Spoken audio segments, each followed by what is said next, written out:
mga kamamshi, in today's video, isi-share ko sa inyo kung paano nga ba gawin ang text masking in Canva.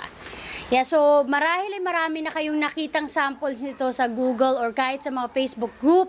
So recently ko lang po siya nakita doon sa mga napapanood kong videos at doon din sa mga Facebook group. So nagkaroon talaga ako na interest, ano nga ba itong ginagawa nila na text masking in Canva. So sinubukan ko siya kahapon and actually talaga na-enjoy ko siyang gawin at pinakita ko yung sample work ko dun sa Facebook page natin at sa Facebook group na Home-Based Mom Diaries. And tinanong ko kung interesado nga kayo matutunan yon and marami nga nag-request. So, ngayon, gagawin ko siya at gusto ko sana sabayan nyo ako para ma-practice nyo na rin. Kung bago ka lang po dito sa channel, make sure to click the subscribe button at i-hit nyo na rin yung notification bell para updated po kayo sa mga upcoming videos natin dito sa channel. At kung interesado po kayo matutunan kung paano nga ba ang pag-create ng text mask in Canva, ano pa bang inaantay nyo? Magsisimula na po tayo as in now na!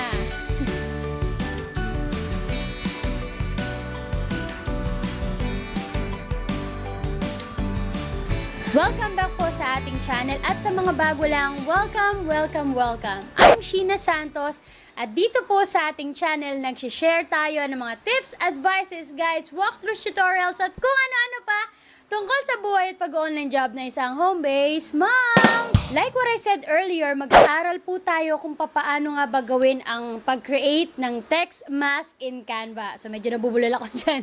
So pag sinabing text mask, it is a letter with an image inside. You can create some really nice effects for your graphics using this method. Para sa akin, pag sinabing text mask, yung mga parang letters ay lalagyan mo ng image. For example, this one.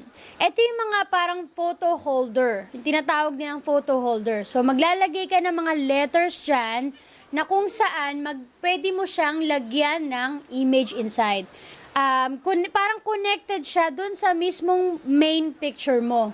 Parang sumisilip ka dun sa ano nga ba yung background image o ano nga ba yung main picture. So parang may way ka para masilayan siya but then in the form of letters. Okay? So for example this. So wala siya talagang background as in black color lang siya. Pero yung parang representation niya is through the letters. Okay? So ito merong puso and then merong dalawang tao dyan. So, parang parang nagiging photo holder siya. And ito lang yung mga simpleng gawa ko. So, yun lang, tuwan-tuwa na ako. So, I think kung kayo na yung gagawa nito, mas maganda yung magiging designs nyo, mas lalabas yung creativity nyo.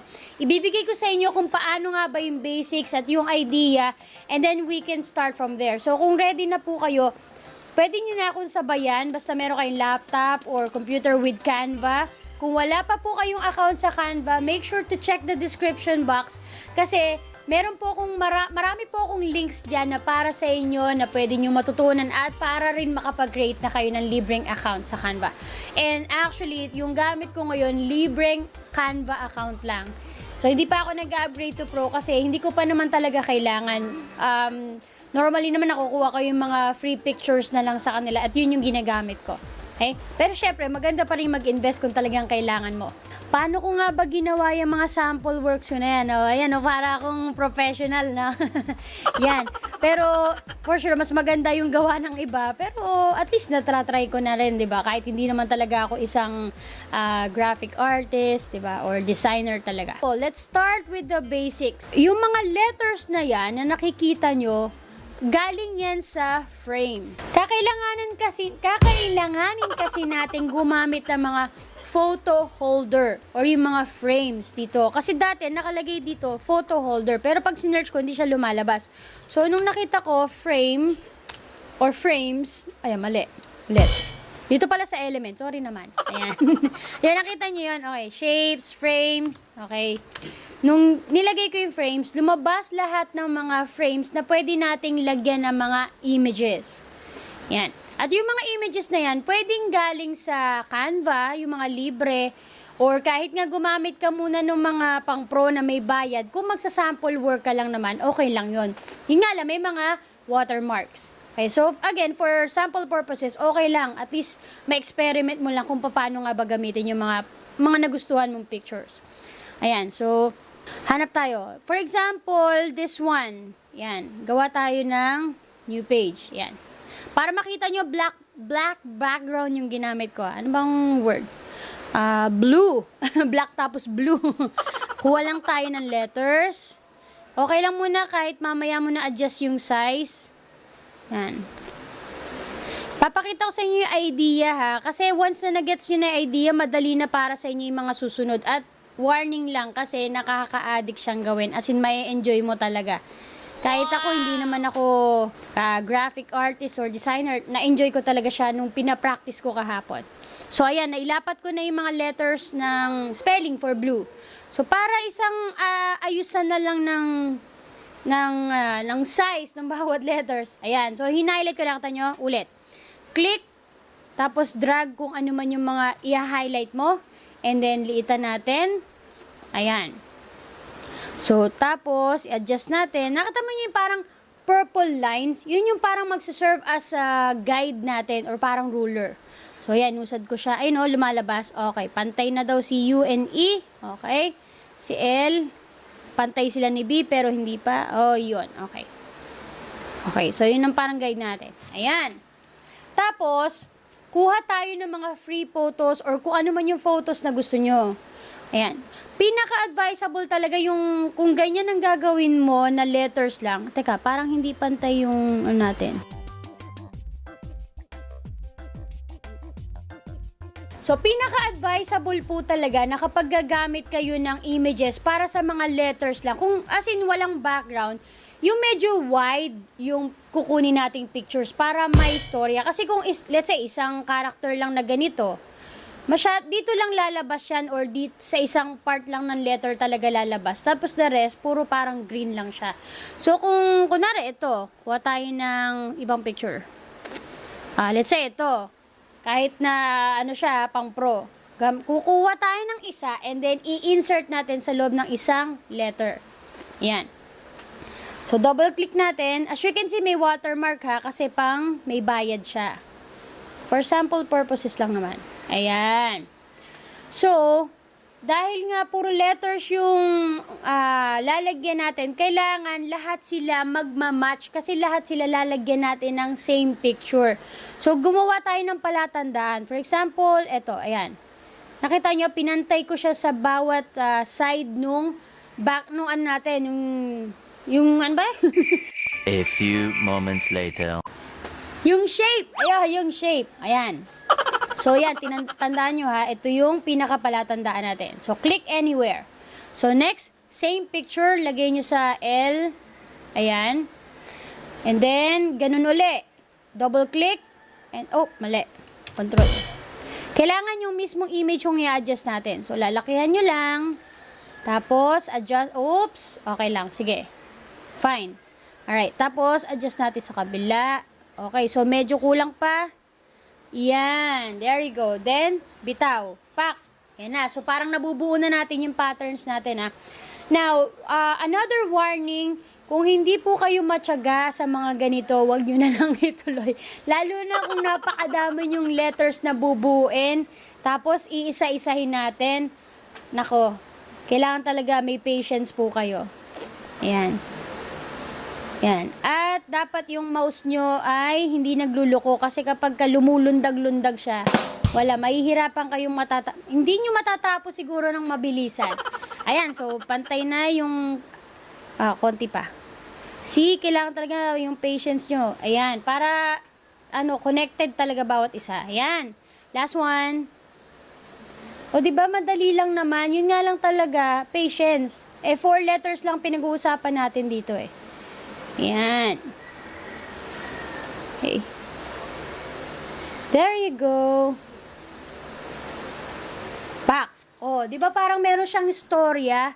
Yay! So, parang siyang may istorya. Pag pinagdikit-dikit mo yan, ayun, parang nakakabuo ka na rin ng pattern. Yan.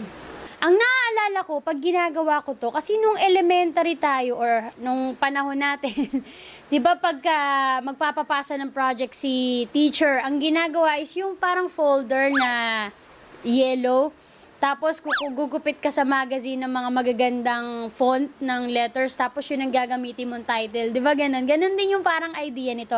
Kaya lang this time, using Canva, yung actual picture na gusto natin, ang i-embed natin dun sa mga letters. Okay, so, we're done. So, nagigets nyo na yung idea. Ganun din ang gagawin natin halos sa iba.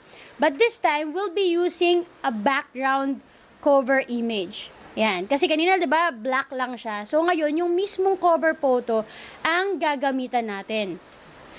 So dito, ang ginawa ko, gumamit ako ng parehong image sa bawat letters katulad nung nandun sa background. So i-insert lang natin. Let me show you how it looks like. So mag-create na lang tayo. Same. Ayan. Ito yung image na galing din sa photo. So, kinapi ko lang, pero hanapin natin kasi kakailanganin natin ulit siya. Ayan.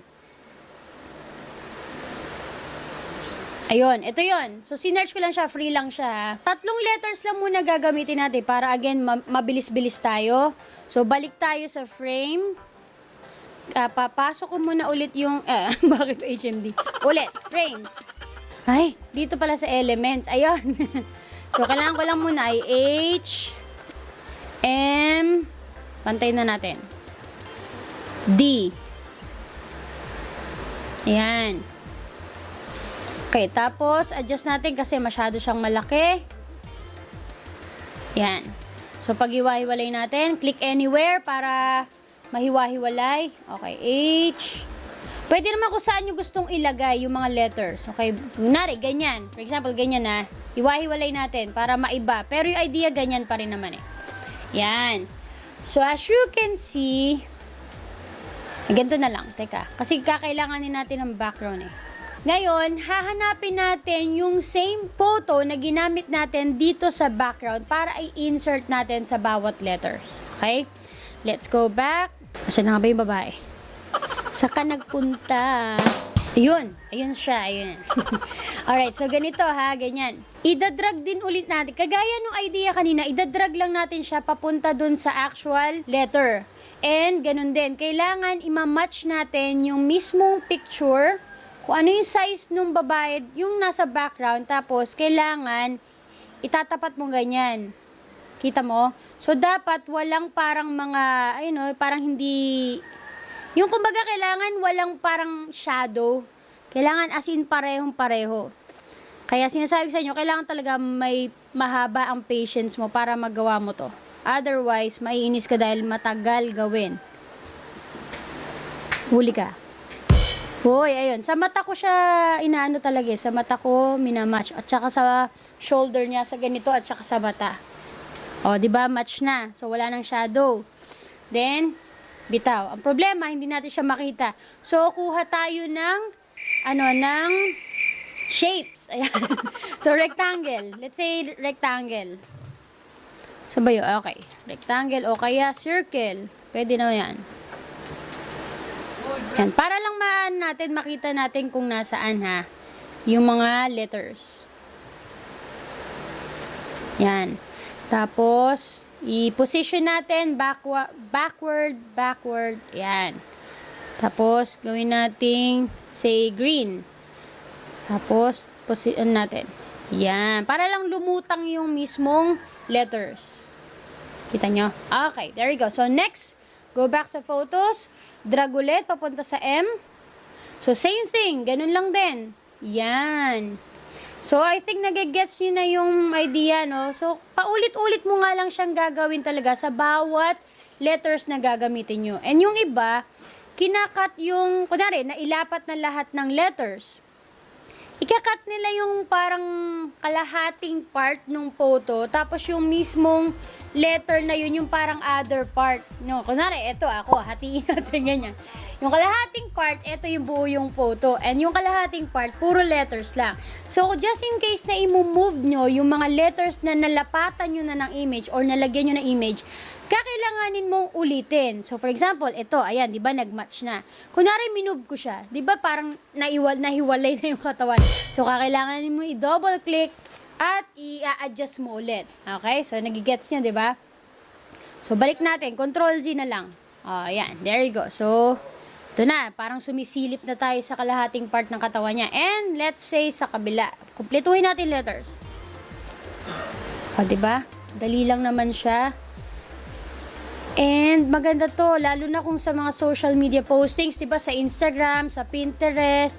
And actually, nakita ko rin siya sa Fiverr. So, diba? Marami nag-o-offer ng mga gigs sa Fiverr about sa mga pagdi-design sa Canva, sa Pinterest, diba, about mga photoshoot. So, pwede nyo siyang gawin. And, bala ko nga rin siyang gawin sa Instagram ko. So, susubukan ko using my own picture naman, diba? Ayan, tapos na. Ganyan lang. So, parang pwede mo palitan yung ayaw mo ng rectangle, ganyan. Yung iba black or white, nasa iyo. Or kaya gusto mo, i-slice mo yung katawan nito. Ito, teka. Bukan natin. Gawin natin siyang white. Yung parang pinutol kasi wala akong makitang way to crop yung mismong picture yung mahati. Hindi ko siya mahanap dito. So, kung alam nyo kung paano yan, please write down in the comment section. Turuan nyo naman ako paano ko siya hahatiin yung cover. I mean, yung picture, hatiin ko ganyan para yung letters lang talaga yung lumabas. So, alam ko merong way yung kaya lang hindi ko siya talaga mahanap. So, please help me. Guide yun na rin ako, ha? And also, yun. May I request na pag ginawa nyo yung ganito, yung pagde-design, pwede bang i-share nyo naman yung mga sample works nyo dun sa ating Facebook page na Home Based Mom Diaries. Gagawa ko ng designated post doon kung saan nyo pwedeng i-paste yung mga sample works nyo. Kasi gusto ko talaga siyang makita. And hindi tayo judgmental dahil ako naman mismo, hindi naman ako magaling sa pagdi-design. Gusto ko lang makita yung mga artworks nyo and gusto ko rin naman matuto sa inyo, okay? Share-sharean lang tayo at mag-practice tayong lahat. So, let's see. Yan, tatapakan ko. Oh, kung diba, kunwari parang kinakat ko siya. Ayan, kaya nga lang yung letter ko. A-adjust ko na lang siya later on. Pero, ganyan yung idea, yung parang pag kinat mo, lalabas na yung, ito kasi yung parang, yung strategy ko lang para makat ko kunwari yung picture. Pero kung meron kayong pang-cut ng actual picture, yun, let me know. Yan, ganyan yung mangyayari. So, gray out natin. Kaya lang hindi kita eh. So, yun. Ganun din po yung magiging idea naman sa iba. So, as you can see, mas maraming letter, mas maganda. Yun nga lang, mas challenging. Kasi mas marami ka talagang ilalapat na na picture tapos i-adjust mo. Ngayon yung nakikita nyo parang black na yon, ang ginawa ko lang dyan, ang strategic ko is kinapi ko, let's say itong isang letter na to. Control C and then Control V as in paste. V as in victory pero paste ang niya, ang counterpart niya. So 'di ba ibang kulay siya.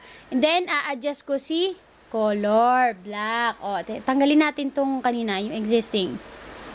Ayan, yun nga lang itapat mabuti yung mouse mo kasi ang nakukuha ko ay yung nasa ibabaw. Ayan. Tapos, lalapat ko lang, medyo baba ng konti. Usad. Pak. Tapos, click muli, position, backward. Oh, di ba? Meron na tayong shadow. Pero sa actual letters talaga, merong way to create a shadow automatically. Okay? So, ito, dahil nga mga frame siya, kailangan kong gumawa ng paraan. Okay? Yun. So, ganyan lang din po idea. As you can see, madali lang. Ito naman, black na ginamit ko. So, hindi ko na kailangan ng shadow. Ito naman, ang ginawa ko naman dito, Ma'am Shees, ay ginawa ko, ito yung pinaka main image ko. Tapos, ang tunay na kulay niya ay yung nakikita nyo na parang pink. Okay? So, ginawa kong parang black and white yung image. So, paano ko yung ginawa? Pumunta lang ako sa filter. Tapos, pinili ko yung pinaka parang black and white color niya. Street. And then, normally, nandito yan sa 50. So, tinaas ko para talagang maging black and white. Tapos, gumamit ako ng mga letters, yung frames na ginamit natin kanina. And then, ginamitan ko ng, yung tinuro ko sa inyong paggawa ng shadow. Ayan. So, in-apply ko lang. Then, gumamit ako ng shape. Tapos, parang gray. Tapos, transparent ko lang. Ayan. So, I think nasusundan nyo naman na yung sinasabi ko. Tapos, tsaka ko minatch yung original na picture niya na gamit yung original color. So, let me see kung nandito. Ayan. Yung, saan ba? Teka, hanapin natin. Ang hirap hanapin. Yan. Basta nandyan siya. Yun, nilapat ko lang. Tapos yung mismong kulay niya, yung ginamit ko. Eto. Tapos yung makita nyo dito sa baba, meron pa akong isa pang frame. So, ayan. Balik tayo kay elements, tapos frame. Pakita ko sa inyo kung paano ko siya ginawa. Pero yun din yung idea niya, ha.